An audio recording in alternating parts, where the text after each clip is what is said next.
At this point of time, I'm just saying to everyone who is currently with us that, especially those who are watching, and if you would like to ask a question or forward a comment, you have two options to do it.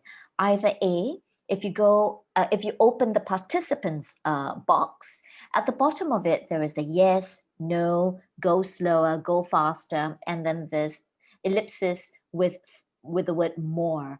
If you click on more, there are all these. If you click on more, there are all these wonderful little symbols. Yeah, and the symbols are like thumbs up, thumbs down. Mm, I think a blue clap. It's like raise hands. I call it raise hands, but it says here clap. No, so you can use either one of these icons, preferably the one with a hand like that. Then it will indicate that you would like to speak. If you don't wish to speak but still would like to engage and ask a question, please, by all means, hi Kai. By all means, please just type onto the chat group. Yeah, Kai, are you in Europe right now still? Yes, okay. So you're most welcome to communicate and ask question as well as offer it via chat group. All right, with all that sorted out, it's now 7:31 and we will begin. Thank you very much, everybody, for coming to a virtual conversation in search of new way, or in search of new ways, a conversation with the creators, i.e. the writers and the directors of How to Break a Window. And it is a community conversation, meaning instead of having it designed like a panel offering expert advice, but it's really about reflecting on the experience of creating How to Break a Window and considering what it means to work in this manner, hybridity, using technology, digitalizing the work, mediating live performance with the digital, and at the same time considering how hybridity works with the various forms of media. How does it affect the writing of the text? How does it affect performance? How does it affect the structure that is form, content, and then viewership experience? All of which I term them as the way we engage with our work. I open up with a question. Was it challenging? Was it illuminating? And was it crazy? And was it fun? Yeah, so no, not a question, but there are 4 questions. So anyone would like to begin telling us a little bit about their experience to kick it off? Anyone? Maybe I forward it to perhaps Jasmine. Oh, I didn't mean myself. I actually should channel it to Kaylene, who worked the hardest across so many. And then actually the person I would love to hear most from is Noorlinah yourself. Mm-hmm. You know, because you were really the creator of this whole experience, encompassing, you know, putting in, you know, packaging all of this, creating the space where that, you know, the idea of liveness on stage and liveness on screen, that, you know, you kind of, you know, you were not just breaking the windows, but you smashed down those walls, you took the foundation apart. For me, just very quickly to answer, I think what was interesting was, I think quite a few of the entries that came into the 24-hour playwriting competition, because myself, Kaylene and Nabila Saeed were judges as well. For the play that so I was talking about how quite a lot of people actually embrace that challenge. And when you said, you know, embrace hybridity, embrace that it could be in a digital form, I think in particular for Carolyn Camoens and quite a few others, they already took that as the framework. So the concept, the kind of, you know, there was already a device. And for Carol's, for Tatka, it was an idea that somebody who was doing a live cooking video. So that already kind of like, in a sense, locked me into a form. when I, and then the challenges that I had was more the thought that, and I love theater, I love live theater as well, right? And I can see even a piece like Tatka, who is one woman doing a cooking show, this could play very well on stage as well. But the challenge is one of those things you don't really think about when you're in theater and you've got the whole tableau on stage. And it might be a very huge stage, whether it's in the Esplanade, Drama Center, theater, or the black box. But your eye kind of does reframe as you're watching. You don't take it all in, you kind of zone in, and as per the direction, lighting, and everything, it was designed to pull your eye towards a certain bit to focus on. And so in a sense, you're constantly reframing in your eye when you watch something on stage. Same thing with sound, but for video, pretty much what we show you, you tend to take that in. So that, in a sense, like the choices we made about as a character speaking to to her audiences while she's doing this cooking video, the choices of how much we show, how much we frame, how much we're locked in. And because I couldn't reframe, I couldn't do things like do cuts because it's one take, and that was it, right? Then I had to think about all these kind of make decisions based on that, the kind of decisions that if it was theater, the audience would make those decisions themselves. Not to say separately from the creators, but they still had some autonomy, and you constantly reframing. So that was, I mean, in a sense, it was interesting for me to constantly keep thinking about, if we did this piece on stage, what am I doing now, locked into my idea of what film and what video should be in that framework. If somebody did this on stage, or if I was asked to do this, directed for stage, how would I do it differently? And then what could flow back and forth. I see. It's about difference, right? And moving on, just before coming to address Jasmine's questions to me, I would like to hear the rest of the creators, because you're on the ground, engaging with the work, and at the same time having to meet a sort of like mandate, hybridity, everybody have, and then how do you then negotiate that yourself as creators, right? Can I pass it on to Kaylene? You directed two of the Yeah, productions. yes, I directed two very different pieces. I directed The Correspondence by Sarah, which I mean, I would say it's a film. I mean, it looks like a film, but I think when Sarah wrote it, it was very much an interactive piece. And because of budgets and time and all that, it was not something that was going to be possible. So it was about trying to translate that, all that stuff with the text messages and emails and all that.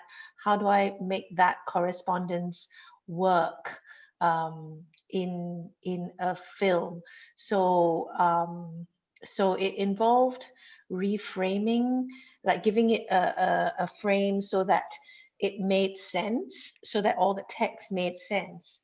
But also with that piece, I was also thinking about theatre, because one of the initial ideas was to play with, to think of it as a live performance and work with projections, which I think maybe that's what Casey did. And I haven't seen Third Eye, sorry.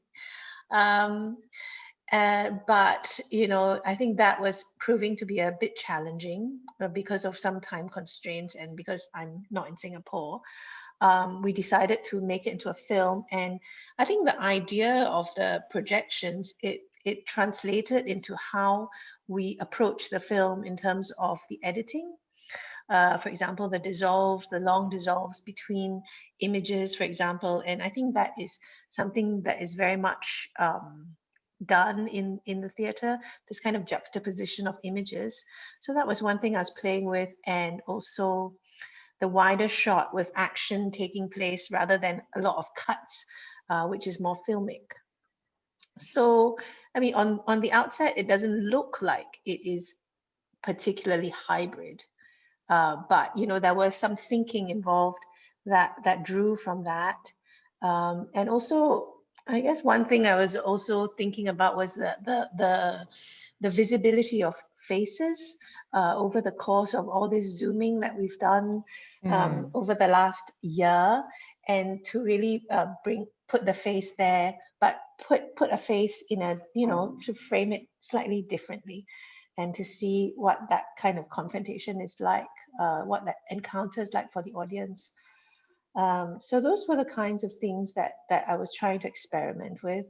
And I don't know whether it worked or not. And what else was there? Also, with all the text messages and all that, I didn't want it to, like, appear like they were text messages. I was trying to, because I think these things, they were very much in the characters' memories. So I wanted it to be, just text on screen, and just getting the audience who are very familiar with text messaging and that sort of medium of communication to just read it, to actually have another strand of encountering a text, for example, just by reading. So those were the kinds of things that I was trying to play with. So that was the correspondence, and with Ontakan, that was quite different in that it was a reading.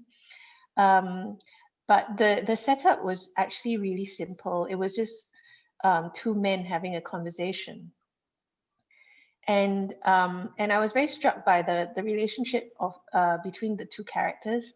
So what I wanted to do was, knowing that it would be live, as a live performance, and it would be a Zoom performance as well, was to play with the idea of intimacy and how that translates as a live performance, and how that works on screen as well. So I said, I told Noorlinah that I didn't want any projections in the theater, because I really wanted the audience to encounter the text as it was, and to feel that relationship and that kind of presence of the actors. Um, and really just working with sound as well. I got the actors mic'd up, and to really speak very naturally, almost like a sound piece. And how that translated to the Zoom version was, I worked with the framing, how, to frame it quite intimately rather than something wide. Um, and but at the same time, I think I was just lucky that we managed to get a kind of mirror image, so it within the frame as well. So it was like a doubling, which was really nice, and to work with a really kind of dim lighting, so it places the audience in a kind of dreamlike late night space. So Mm. yeah, I mean, it was fun. It was fun to be able to have done all this over Zoom, and I think what it has enabled, this whole process has enabled, is new forms of working, new ways of working. Um, yeah, so it's been great. Yeah. Thank you. Thank you, Kaylene. I'll just would like to proceed next to KC, because, it seems like there's a trajectory of experience. And when you hear them, you realize how similar they are in terms of how they challenge themselves and discover new things as they're challenging themselves. So now I move on to Casey with Third Eye. Casey, over to you. Hi, thanks. Um, in my case, um, when Chen Seong wrote the piece, he had already planned for two medium, the theater. He wrote it in his script, left column for theater, right column for the media, and how it happened. So, but in his mind, the way the medium film or multimedia is used is mainly as like flashback content of some poetic beauty that illustrates the scene. But as I was reading the script, I mean, all along, I'm very interested in experimenting and trying to integrate my interest in multimedia, in video, in film with theater, and I've been doing it for many years. So as I'm as I was reading the Chen Seong's script, and I said, hey, there is a possibility of using the camera as an actor, as a character in the play itself. So then I contacted Chen Seong. I'm going to remove that column. Your rightmost column, I'm going to delete, and I'm going to fill my own column. Yeah. That was also spurred on because Noorlinah I had a lot of conversations with her, and she kept using the word hybrid and trying to integrate. So I want to find ways for the multimedia element to interact with the liveness, live performance, which was acted by Seong, and so through that, it became very easy using the camera as a character, the eyes of the ghost or the invisible presence in the theater space. So yeah, from there, it just moves on. As that is my fundamental building block. From it, the rest of the things just flow on. Yeah. One of the key things for me was finding the right collaborators for the scripts. I read them over and over again, and I had to feel for a sense of collaboration, because hybridity is about two spaces and two worlds coming together. The notion of hybridity, as well as the creation of a possibility of this third space. The first time I encountered this third space theory was when I was doing my arts education PhD in 2010, 12. I can't even remember already when it was. And what it formulate is actually, it was colonial theory first, with Homi Bhabha. And then it moved on to education. But it's just about a Venn diagram to simplify matters. It's about the Venn diagram. And in this Venn diagram, something is in this between spaces. And it is in this between spaces that possibilities occur that I was excited by. To be honest, I don't have answers for everything. I have only musings and imaginations. I would like to share a quote which carried me through this project, which I didn't share with everybody because I wanted to give space for each creator, which is Jasmine, Kaylene, and Casey, to play with their writers, Carol Camoens, Casey with Wong Chen Seong, and Kaylene with Zafirah. And so I would come in at spurts and I would leave, because giving them that room to figure that out for themselves was the possibility for me to have third space. And Jasmine coming from film largely and producing, then I thought, oh, maybe this might work well with Carolyn's work, because it's so simple, and yet can we make that simpleness seem different? Because it's simple, it's a zoom lens, it's just like that, square. But what else can happen? Can we imagine a different way of making simple less so simple, less simple? So same with Kaylene. How does this interactivity come about? Because we couldn't do so much interactivity. In fact, Sarah's Zafirah's script, Sarah, you can talk a little bit more about it.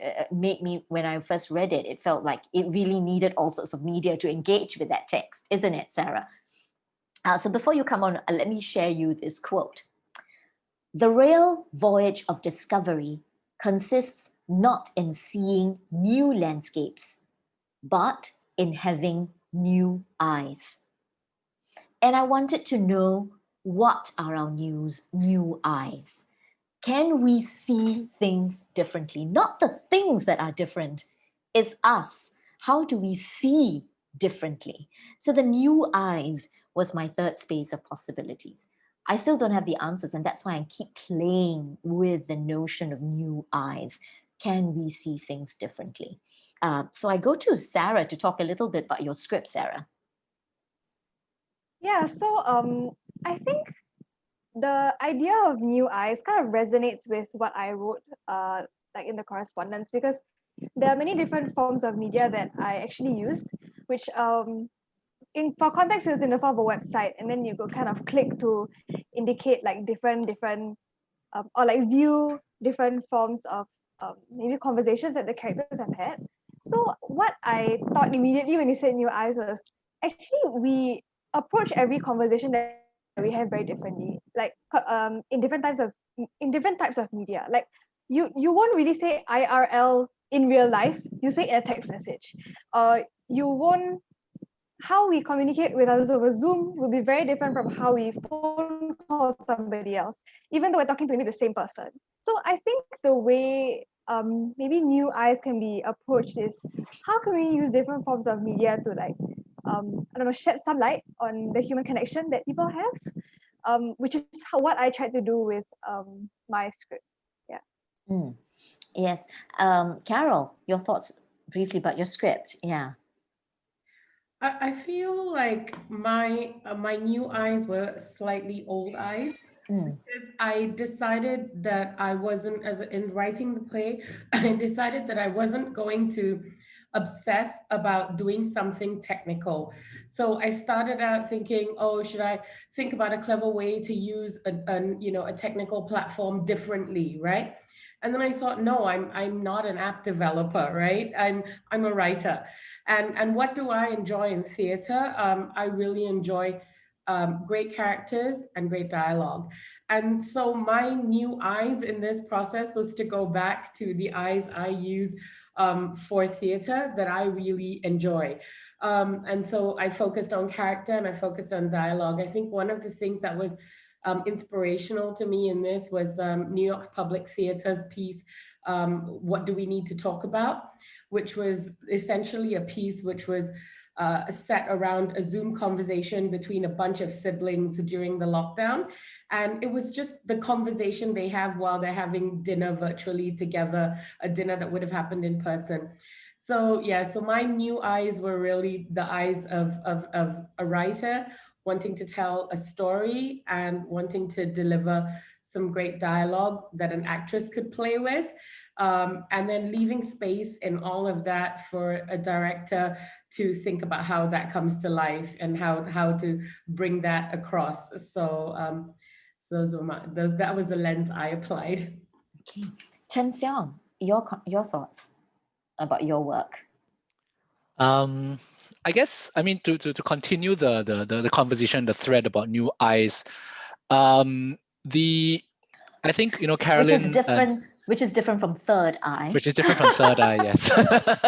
It's a very ocular metaphor. But I mean, Carolyn and Sarah, I think during our photo shoot, we were all sort of chit-chatting, and we realized that we all came into the writing with the same amount of trepidation, having been confronted with, hey, write something that preferably is digital. And by preferably, we mean should be digital. So, Carolyn and I especially, we were talking about the fact that I think when we started writing, Sarah was a twinkle in her parents' eyes, and so it was challenging. It was scary. But skipping on ahead, I think the suggestions or the restrictions that were placed on us kind of I think it took a while, but it took a while to bloom. And in my writing, I think I've told you, Noorlinah, this was the second script I wrote over that 24 hours, because I had to I discarded one halfway into the day because I just felt that the device wasn't working. And it kind of showed me that even when confronted with something, when put in a spot, most of us will find a way. But what I took away from it was that I've tried for a long time in writing something like Third Eye, where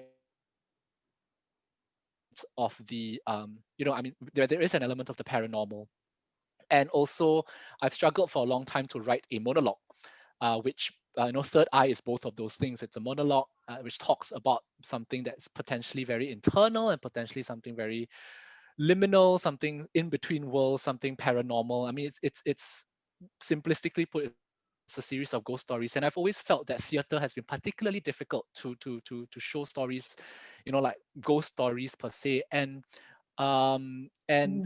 I also thought that, if we were going to write something that was going to be produced potentially on Zoom, then a monologue is possibly the most boring thing, right? Because who wants to see someone on Zoom talk themselves for half an hour, 45 minutes? So then that's where, the two columns came about, because I had to find a way to do it. And the advantages of screen is that it makes telling ghost stories easier. But the disadvantages of the digital stage is that it makes that personal storytelling a little bit more tricky. And so I thought that, you were saying something about that Venn diagram, and I felt that it's exactly in that Venn diagram that third eye kind of found a place to breathe, because it's kind of combining the two. And Carolyn talks about a much more cultured example of the New York. So my inspirations actually were there was a British horror movie that came out this year called Host, and it's actually a horror movie on Zoom. And I found it very. I drew some inspiration from it, because I think, Noorlinah, I told you I wrote this play and I told Carolyn as well, I wrote this play as an attempt at an exorcism of things in the past, but it turned out to be a seance in the end. And Host was a movie about a seance gone wrong, and you can do a lot of creepy things with the camera, especially when it's sort of this small frame. And I think back to what Jasmine said and Kaylene said about the framing. And while we think it's all just this face, there's a lot that can happen in the background. And yet it allows that additional intimacy for someone who's actually just talking to the screen and not knowing what hits and what sticks. Yeah, so I think I've gone on for a bit, but a personal triumph that I felt was I counted every day the number of people who came up to ask me after watching it whether I have the third eye or not, and I still refuse to give the answer. That's something that gives me a bit of a kick. Thanks. Having heard all the creators talk about the way they enter the restrictions, and there are restrictions, because in the 24-hour playwriting competition, they were given a restriction in the sense that it has to be written for digital staging, not live staging. And that in some ways, the grappling of the old into new eyes were things that everybody experienced. It's not just the three of them, but also other writers throughout. I think there were close to over 80. There were over 80 participants. So there were lots of writing, and every single one had very different ways of thinking about digitalizing the work. And I would like to pick up something which Kaylene talks about, because it's not the making, actually, it's the thinking of the making that is specifically what all these creators had to deal with. Like, how do you do this? How does it look after that? And what processes you incorporate to make it less like the usual form? Whether it's successful or not, it's not the point at this moment. Yeah, it's about how you're thinking about it. I come to a young writer, Shauna, because in a recent podcast that T-Works collaborates with apart.xg, where Apart interviews the three young winners from the youth category, Sarah, Bernadette Ko, who won second prize, and Shauna, they start talking about what it means, what digitalizing means for them, because they're 15, 16, 17. They're at the cusp of using it. I would like to hear from Shauna. What do you think about all that's been going on? You participated, you wrote something in response to the limits that was offered to you, which is digital. What do you think about it? Well, necessity is the mother of invention, and I think that was kind of like the guiding thing, that throughout the process, it was more so using the rules and the guidelines as a framework for how to write and create the piece. So as I was writing it, I think that what I was trying to keep in, when I was writing my piece, what I was trying to keep in mind is that the characters that I was writing were characters my age. They were people my age. So it was just about, how do people I know use technology? How does the digital impact our day-to-day lives? Because in today's day and age, everyone uses technology, and art as a mirror of society should be reflecting that. So I think it's really important that we kind of ensure that art is up to date in the sense of the world that we live in. And that's why I was really grateful for this opportunity to be able to incorporate some digital elements into my script. And it's about updating. And talking about updating, one of the words I think about while doing How to Break a Window is evolving. How, as we are creating the work, definitions of the way we think about performance, how has that evolved? Has it evolved for you? Because even Kaylene was writing on a Facebook post asking, is this film? Is this not? Is this theatre?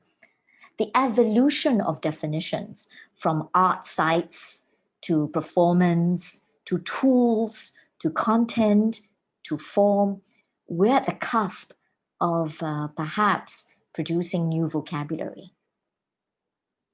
So anyone would like to comment on evolution, transformation, and adaptation? Any thoughts on that?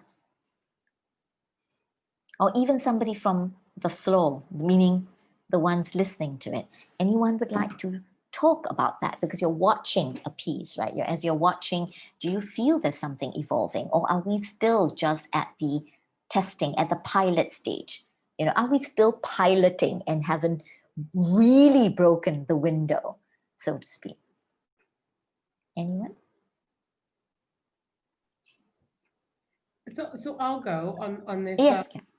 On this concept of evolution, because I think not only did the works challenge our ideas of how we would do things as performers, as producers of the work, but also the writers themselves. And it started with the writing process. And I think, and if you think about it, where this originated is in itself an evolution, right? Because, this has always been a physical event. And now it was online. We were all virtual. We were a virtual community. I think one of the things I do want to take the opportunity to acknowledge is just how well the T-Works team did in still maintaining that sense of community with all of us, with all the different times at which we came together and having breakfast together and having dinner together and just creating the opportunities for us to maintain that sense of community through the competition. And then I think in terms of the evolution of the work, for me, if I had to sum it up in one word, what defined the evolution was space. The lack of physical space, but the growth of a different kind of space. So for me, it's almost like we did break down those walls and create a bigger space in which a performer could think about how they delivered their lines in this. I don't have to think about a movement or blocking in the traditional sense of what you would have to do in theater. That I just have to think about my lines and the delivery. And then a producer in terms of the directors, Casey and Jasmine and Kaylene, I hope felt somewhat, like they could just take these scripts and be a bit more wide in the way that they looked at how these could come to life as well. So I think space had a very interesting evolutionary journey through this process. Anyone has something else to add before I read some of the comments from the audience? Anyone else has something to add to this? Yes, Shauna, please. And Casey. Shauna. I completely agree with what Carolyn said. I also think that when I think of theatre, it's about the evolution of platforms. That when people think of theatre, they know it's normally like the traditional idea of like a stage and the seats and all that. But I think that especially in today's more digital era, the idea of theatrical and the platforms for it have evolved and have changed.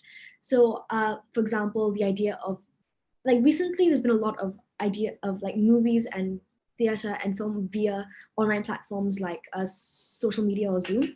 So I also think it's about like considering what platforms are considered theater and how we can progress in kind of looking at how theater can transcend the more traditional idea of the physical staging. Okay. It reminds me a little bit about web series, because before that we're watching everything on TV. And then, of course, Netflix with the streaming. But I recently have been engaged to do quite a bit of work for a group of people that begin screening things on web series. And this word web series just got into my phenomenon only end of last year and more so this year. So then I started thinking about, oh, where did this web series come? Because that's not my area, right? And it's quite a lot of work that's been shifted to the web series, isn't it, Jasmine? Yeah. But I mean, I don't know about. I mean, for this particular experience itself, because there was NAC funding, and let's go there already. And of course, then there was the issue of like classification and ratings. But I mean, largely all the web series, if you're not talking about Toggle Me Watch, No, it's people who completely just said, screw the gatekeepers. I'm going to screen it, stage it.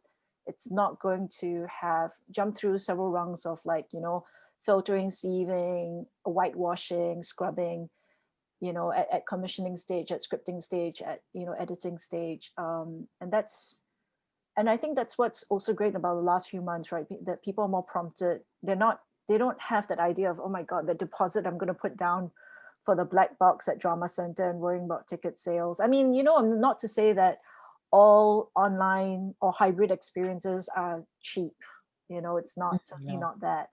But I think certainly then moving some, bypassing the gatekeepers, that's already one thing. I mean, but you know, although for this experience, I know there was, it's a hybrid in itself, right? Even then, how Noorlinah had to kind of clear the gate.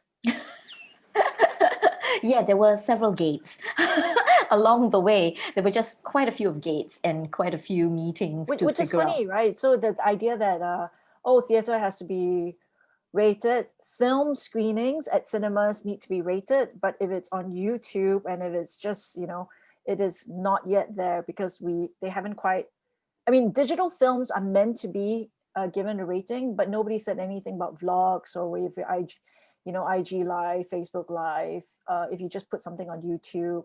So what does that mean about in terms of the kind of the space for topics which are not usually going to be on the usual, the kind of like official platforms, right? Official broadcast channels that doesn't have to jump through the hoops for classification. Yeah. And speaking of jumping through the hoops, there's also about financial backing, right? Because here, somebody from the community out there, Theo Chen, says, I think a window has been broken, but with a life experience back as a possibility in Singapore, albeit I must add that it's small and still with restrictions, I'm really wondering whether people will continue to explore the digital and hybridity of the form. And then he continued, will the NEC continue to push towards that digitization if digitization is their goal? And will audiences continue to go for experiments, pay for tickets? And will artists continue to find it interesting or do it out of necessity only? And if it no longer is strictly a necessity, will it continue? You know, and that's one comment. And then another community member, Rajkumar, who is the writer of Ontakan. Raj, if you would like to turn on your video, it would be great to wave to you and you can say your own line. That's Raj, who's the creator for Ontakan. He's here. I'm thinking, this is what I'm reading you. You could read yourself. I'm thinking maybe it's a window that has bulletproof glass, but also us merely cracking the glass, perhaps because we don't have the heart to totally shatter it. That's quite a chim, you know, very philosophical. As in, what I mean by that is I feel like part of the move towards hybridity and digitalization, I guess, especially in the past few months, has been mostly out of necessity of the way to keep the art form, you know, alive, and for practitioners to try and then take this as a time to not just sit around and wait for things to change, but then to create our own change by doing new things.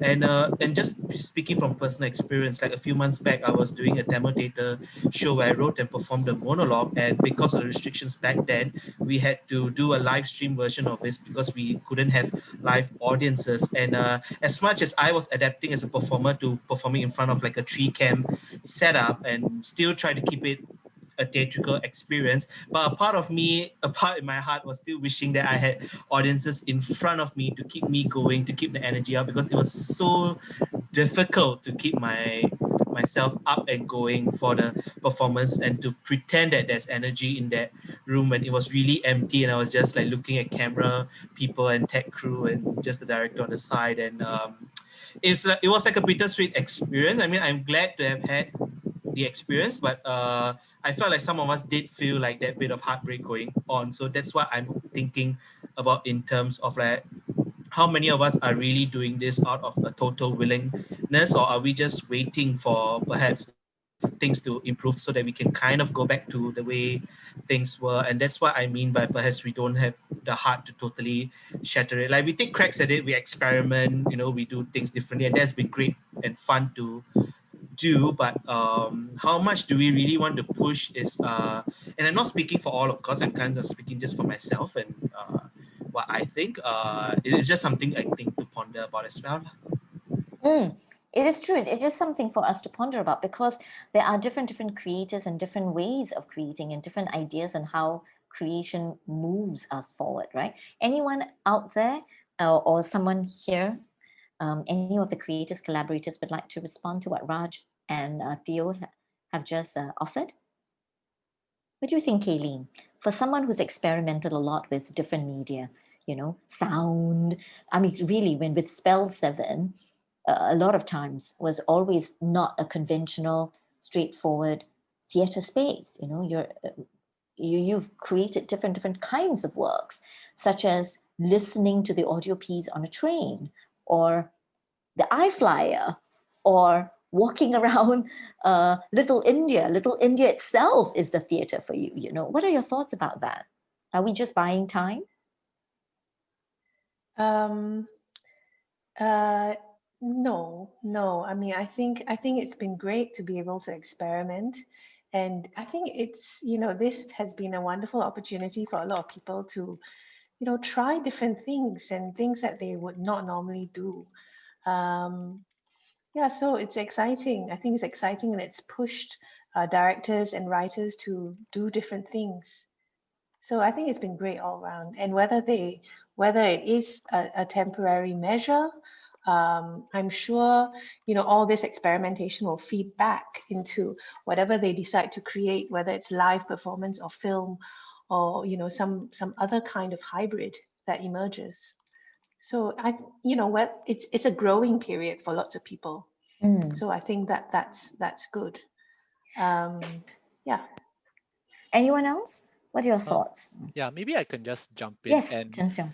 um, maybe pulling us back a few years and saying something maybe to pick up on what Raj said as well, which is I think for some of I personally feel that a lot of when I wrote for stage, a lot of the dialogue and a lot of the action, as it was contingent and really depended on the immediacy of being in the same space as actors being in the same space as each other, and the audience being in the same space as the actors. I actually felt that, which is why I actually kind of wrote a monologue, because I kind of it sort of, you didn't need that immediacy of one actor speaking to another, and that has kind of been the thing that has plagued uh, people being in different spaces trying to contribute in lifetime to the same performance. I have seen a few plays that have been live real time, as it were, with actors in different spaces, and I think because of just technical difficulties, it makes that real immediacy and that real connection quite difficult. And I listen to quite a lot of podcasts as well, and even with podcasts, there can be a lag, and some of the flow can be missing. Which is not to say I think that this platform and um, this reality that we are in is going to be impossible for us to create in, but but it will mean, I think, that a new form will have to Yes. emerge. Mm. A new form, perhaps, that to me kind of places a certain type of storytelling, a very traditional, no, ironically, maybe a very traditional type of storytelling where it's one narrator telling a story with some way of I suppose manifesting that story, that what's actually going on in the words. And I feel it actually places an even greater primacy on writing good. It kind of, to me, blends a little bit between theater as oratory versus just theater as a multi-handed exercise in acting. And that's kind of what I felt at the end of this experience. Mm. I would like to have that open up to the floor. Kai, someone from the community who's listening to us. And Kai, would you like to add? Yes, over to you. Thanks for the conversation so far. It's really very interesting. And I just wonder if we even have the vocabulary to describe something that is digital and live. Because now we say live versus digital, but there is a space where you are digital and live, where it's necessary for people to come together at the same time. The simplest way to make a pre-recorded video a live event is to include a live discussion at the end of the screening. So then that makes that event live. But definitely, I think that there is space for new formats to emerge where we can do things live digitally. And also speaking about like evolution and like adapting to digitalization, I would also say that in the theater space, I felt limitations. Like I felt in the traditional theater space, I could not create certain types of intimacy. If there's like 200 people watching, it's very different from if it's a smaller, more direct connection. And yeah, just like I would say the theater space wasn't completely ideal for everything I wanted to do either. So yeah. Yes. Thank you so much, Kai. That is absolutely true. There are certain limitations for live theatre performances, and that's why we have so many different kinds of exploration of performance outside of the theatre space. And there were evolutions of that with site-specific work, which breaks the theatre form. Promenade style performance, where it is the idea of the proscenium stage or the idea of that staging breaks. But most importantly, our conversations circulate around a new form. And we were talking about that evolution of vocabulary. What is this new vocabulary? I personally feel we're just at the cusp of piloting ideas. I happen to borrow the word hybrid because I didn't like the word blended. Because when we talk about live and digital performance, there was this word blended. I've seen lots of different words, and I didn't like the word blended performance because it reminds me of fruit juice. So, so I preferred the word hybrid, and I keep calling it the vendor Miss Joachim because I grew up in that generation where they take parts of different orchids to make a new orchid, and then they name this new orchid, right? So the idea of the hybrid. But as I move along, I'm not sure whether that's enough. That word is enough to talk about it. Then I also borrowed something, and this was actually Kaylene who offered me this word sometime in May when she used the word transmedia. Then I dug up research on transmedia, which is a known word, but not in the theater, but it is in the film industry. How one universe has got multiple universes and spread over multiple platforms, and they don't meet sometimes. And from the notion of transmedia, my journey in how to break a window was about creating unique experiences for each and every audience that tune in at the 3 different platforms that we have. The In Situ Live at 7213, And even with that, I wanted them to have a game or something to play within the limitations, that they have to rotate their chairs. Rather, they didn't have to rotate the chairs. Our team has to rotate their chairs. Our team rotated their chairs. But, you know, the idea of perspectives, that you're viewing it like this, but you also need to turn around and view it in a different way. And for the home audience, the experience is very different too. And it was by chance, of course, a lucky chance, but we have somebody like Kaylene who saw that chance and used that chance. All we did was offer her 3 different perspectives: vertical, landscape, landscape wide. And the mirror image came about from one of those landscapes, you know, from one of those positions of the lens. But it's Kaylene, the director, who sees that as an opportunity. And I received so many wonderful comments from the Zoom audience of how intimate it was. They didn't think it was a reading on Takan. They thought it was a completed production, even though actors were moving papers, right? But even in the moving of the papers, Kaylene, I'm because I was witnessing Kaylene directing them from Zoom. Move the paper at the same time. Your hands must move at the same time. You know, and those little subtle things that she engaged with the 2 actors, and she also tells them to speak soft, not softly, not project. Don't project your voice, she said. Don't project your voice. Use the mic. Don't project it. So then it becomes really about you speaking in this dulcet tones, you know, to the, it's all that lend itself to how you broke the window and got to the intimacy of the audience, which is very different for the audience in 7213 when they're watching on Takan, you know.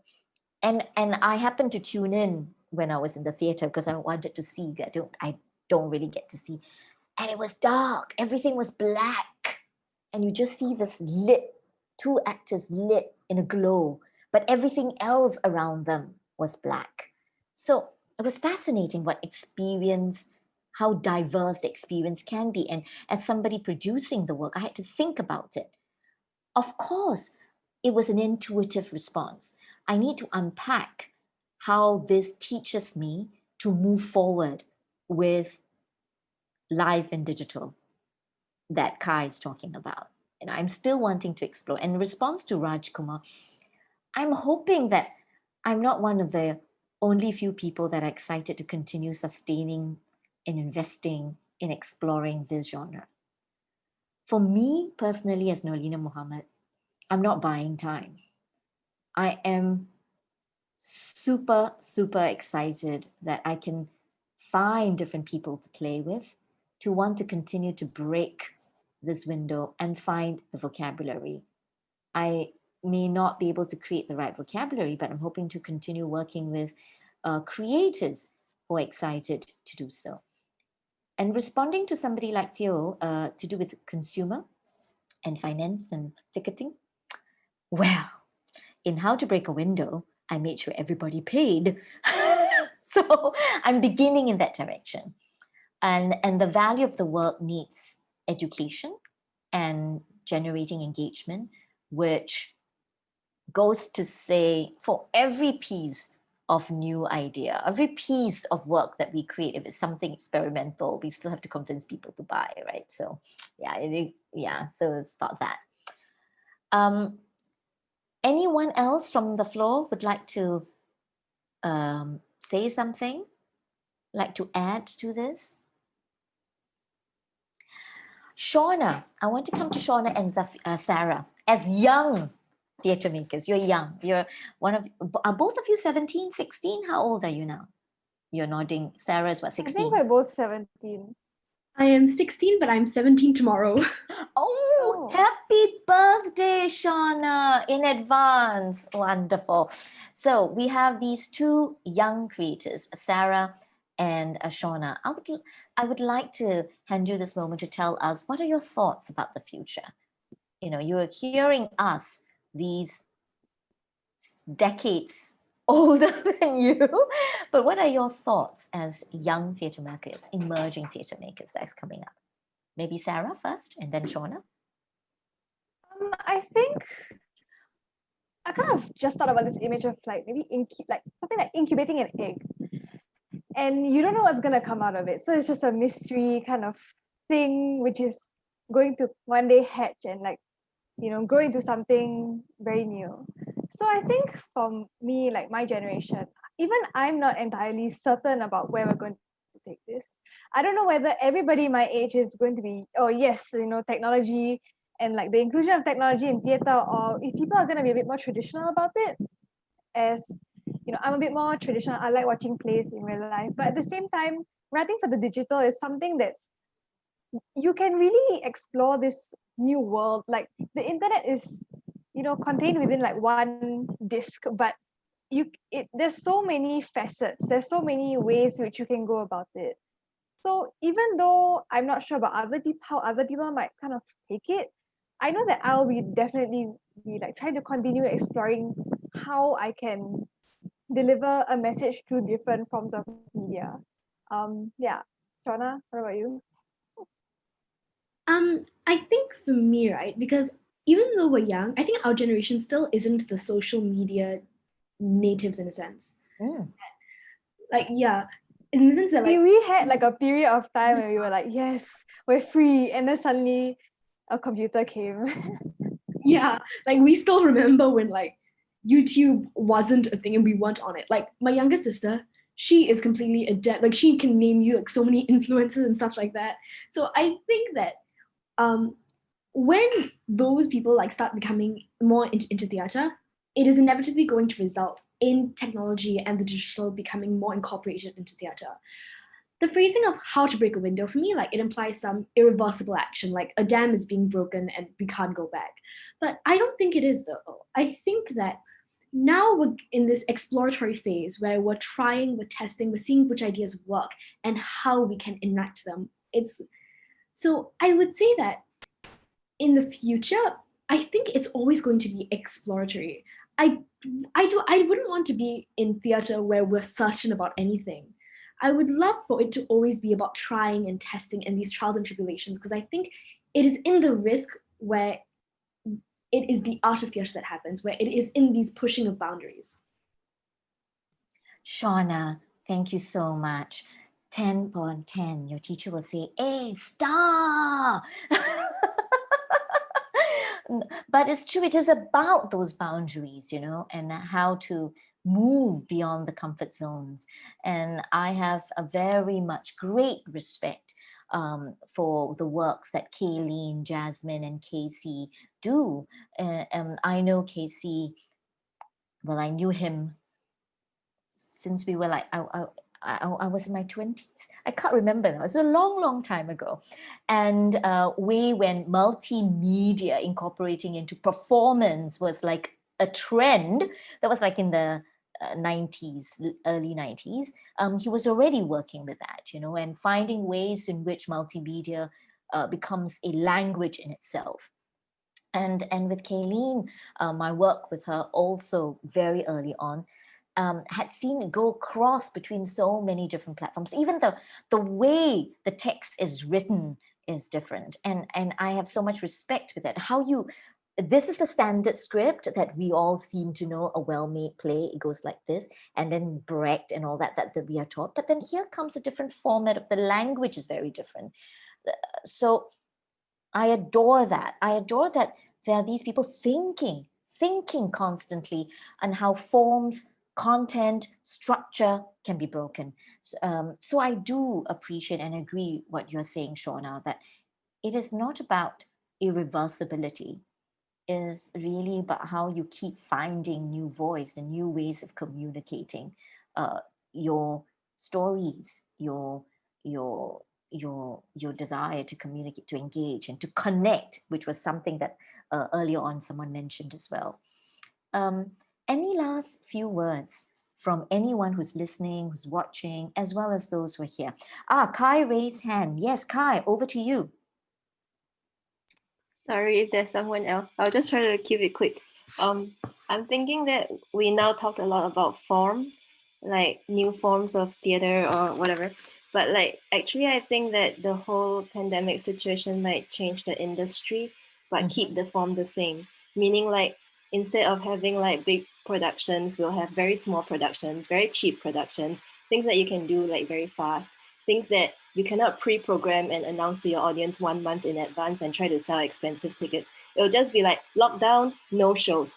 Then open up, then there's a show every single night, but you don't know what the show is. People pay like $2, then they go to the theater, and there's no like like the whole way the industry is arranged might change, but the live theater format might stay the same, and it will privilege small productions which are very flexible. One person, one suitcase, all your props in one suitcase. Like don't have like 10 people in the cast, just like very easy to do. So this will privilege people like so, like you. Did you just point to me? But I don't know. But I mean, like I think smaller and more flexible productions will be able to respond quickly to closing and opening up, locking down, opening up.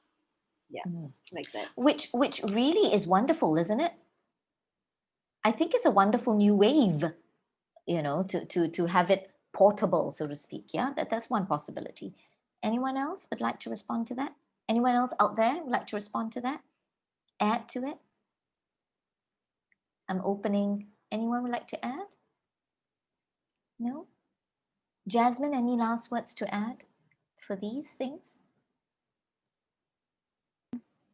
No, actually, when Theo's not on right now, but he was one of the actors, right, as a performer. I was actually kind of curious to ask him because I think, and wasn't Seong on? Yeah, Seong is still there. Yeah, Seong is still there. Okay, Yeah. right. Yeah, because then, you know, I'm kind of curious, like even for the actor in Tatka, Aishwarya Nair, right? People who have performed both on stage and on screen, you know, whether it was that craving to, because then the style of performance, if we had done any of these pieces for stage, then you know, as you see, you know, you experience it in different ways, as you see the piece with Ontakan, you know, and then whether it was the Zoom audiences who caught Third Eye or the people who were in theater, it's, and then as opposed to something like Tatka that was really what film, right? But the style of, you know, the style of acting is completely different. The kind of context of framing, the sense of like, what's the rules of the game in a sense is different. And I love that we, and we're lucky enough. I mean, Kai, you're in what do they call it? Tier 3 in London right now, 3.5.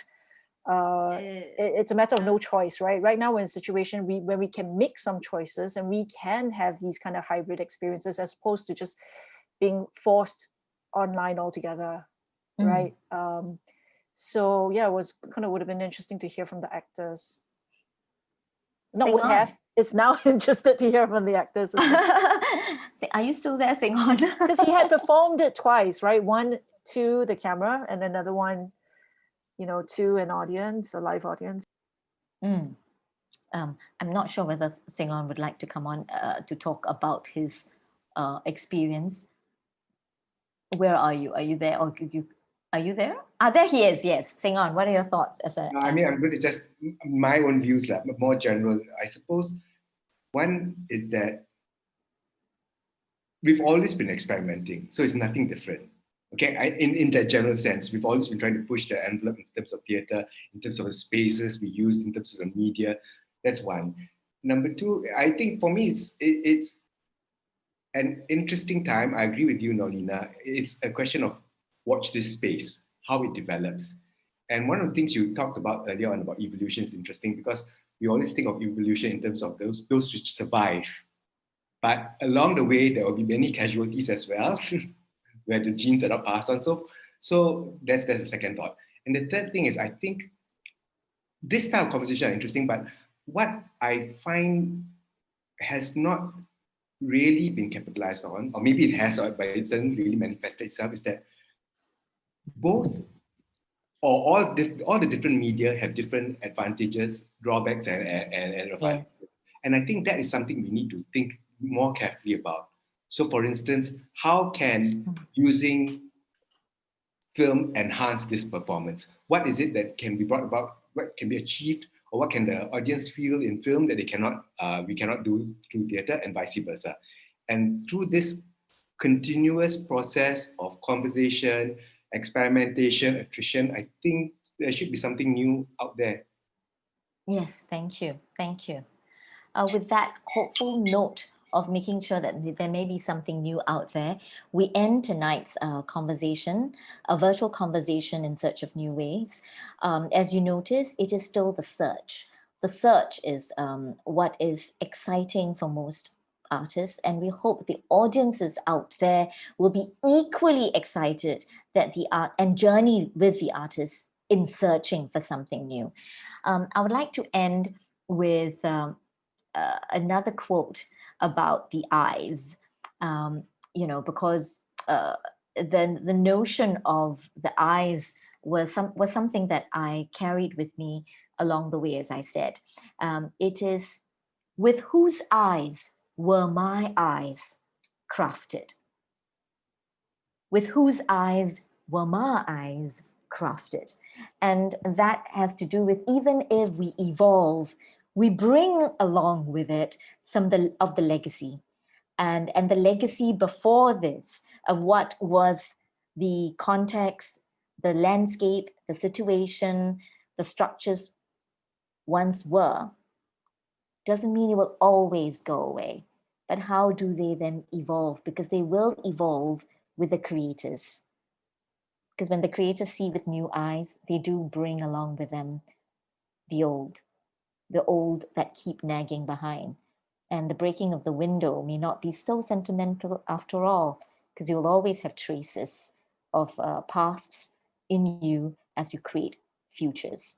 Thank you very much for joining us tonight, for all of you. And if you wish to continue having conversations with the creators, and you have email, you can always email tworks at connect.tworks@gmail.com. CONNECT connect.tworks TWORKS@gmail.com.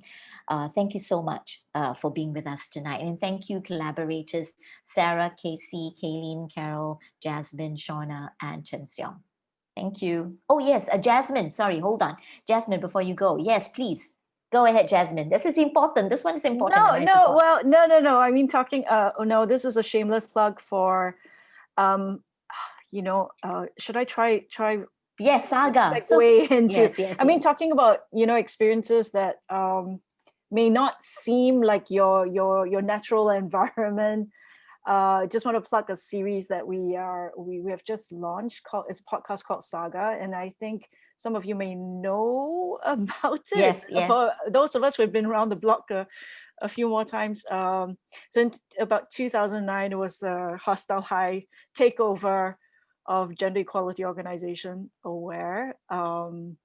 It's called Saga for many different reasons, but interestingly, I think when this first was suggested that we do something to commemorate the 10th anniversary, which was last year, and this idea of a podcast was brought up.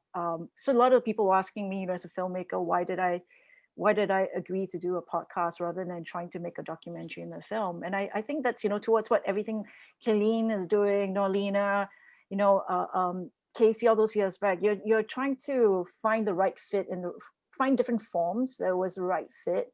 And in this particular case, that idea of that closeness and the intimacy that people are confiding in your ear, it just felt like the right piece. That said, a few people have actually approached Aware and said they wanted to do a theater piece about Aware Saga. And I welcome all of that. Yes, keep it traditional, conventional, theater only, or hybrid, or whatever. I welcome, and I relish all of that. That would be exciting. Thank you so much.